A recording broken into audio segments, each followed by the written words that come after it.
Good morning class 10th। बेटा, हमने सूरदास जी के चैप्टर के फर्स्ट सेकंड थर्ड जो पद हैं वो पढ़ लिए थे। अब हम इसका लास्ट वाला पद पढ़ते हैं। बेटा, इसका प्रसंग क्या है कि उद्धव निर्गुण ब्रह्म के जो प्रवक्ता हैं वो गोपियों को समझाने के लिए गोकुल आते हैं, किंतु कृष्ण के जो प्रेम में जो डूबी गोपियां होती हैं उनके विचार सुनकर, है ना, उद्धव जी भी निरुत्तर हो जाते हैं। और गोपियों के व्यंग बाण, मतलब वो इतने उनको कमेंट्स करती हैं, इतने उनको व्यंग सुनाती हैं कि उद्धव का हृदय छलनी हो जाता है और वे स्वयं कृष्ण में हो जाते हैं। ठीक है। और आस्था, मतलब उनका जो कृष्ण के प्रति लगाव था, प्रेम था, उसके सामने उद्धव के सिद्धांत फीके पड़ जाते हैं।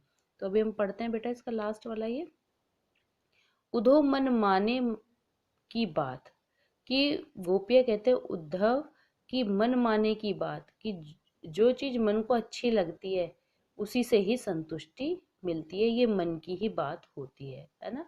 कि आज हम, जैसे हम भी है बेटा, हमारे मन के मुताबिक कोई काम होता रहे तो हमें भी अच्छा लगता है ना। तो वही चीज, और जो हमें अच्छा लगता है हम वही काम करते हैं। तो वो गोपियां भी उद्धव से यही कह रही है कि मन माने की बात, कि जो मन को अच्छा लगता है उसी से ही संतुष्टि मिलती है। दाख छुहारा छाड़ी अमृत फल, दाख होता है बेटा किशमिश, किशमिश और छुआरे को छाड़ी छोड़कर अमृत फल मीठे फलों को, विष कीड़ा, विष का कीड़ा, विष खाता है। देखो, विष का जो कीड़ा होता है ना बेटा, वो किशमिश, छुआरा और मीठे फल, इनको छोड़कर भी विष खाता है। उसको नहीं अच्छा लगता। जो विष का कीड़ा है उसको क्या अच्छा लगता है? उसको तो विष खाना ही अच्छा लगता है। उसके सामने आप किशमिश, छुआरे, मीठे फल रख दोगे, वो नहीं खाएगा। ज्यों चकोर को दही कपूर को तजी अंगार अघात, अघात मतलब होता है प्रसन्न होना। कि चकोर जो पक्षी होता है, अगर उसको कोई कपूर दे ना तो उसको अच्छा नहीं लगेगा, वो नहीं लेगा। मग उस तजी, उसको छोड़कर वो क्या करेगा? अंगार अघात, आग की तरफ, वो आग से प्रसन्न होगा। ठीक है। मधुप करत घर फोरी काठ में, मधुप मतलब होता है बेटा भोरा।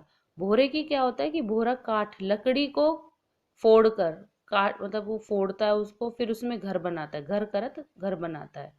मई बंदत कमल के पात, और उस, मगर वो क्या कहाँ से होता है आपको पता है? वो रात को क्या होता है कि भोरे के बीच, वो भोरा जो होता है कमल के ऊपर मंडराता रहता है और उसी में ही बंद हो जाता है, और उस वो रात भर उसी में रहता है। फिर सुबह जब कमल खिलता है फिर उसमें से निकलता है और वो उसे अच्छा लगता है। इसीलिए कि जो वो घर बनाता है ना लकड़ी फोड़ के, उसमें नहीं रहना उसे पसंद है, उसको कमल के पत्तों में बंधना पसंद है। जो पतंग हित जानी आपनो, जो जैसे पतंग भी अपना हित जानता है, अपना भला जानता है।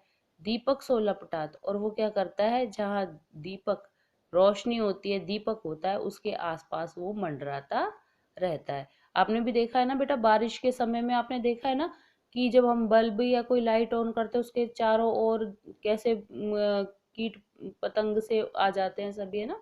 तो पतंग को वो अच्छा लगता है, वो उसके मन की बात होती है, इसलिए वो, उसको मन में अच्छा लगता है, इसलिए वो बल्ब के चारों ओर, दीपक के चारों ओर मंडराता है। उसको कहीं और नहीं अच्छा लगता। सूरदास जाको मन जासो सोई ताही सुहात। सूरदास, सूरदास जी कहते हैं कि गोपियां कह रही हैं उद्धव से, जाको मन जासो, कि जिसका मन जैसा होता है, सोई ताही सुहात, उसे वही सुहात माने रुचिकर, अच्छा लगता है।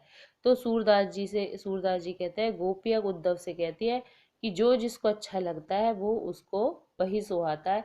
तो हे उद्धव, हमारा मन तो कृष्ण में हो चुका है, हम कृष्ण को नहीं भूल सकते, और हमारे मन में कृष्ण इस तरह से बस गए हैं कि हमें तुम कुछ भी लालच दो, कोई भी ब्रह्म ज्ञान दो, हमें वो अच्छा नहीं लगता।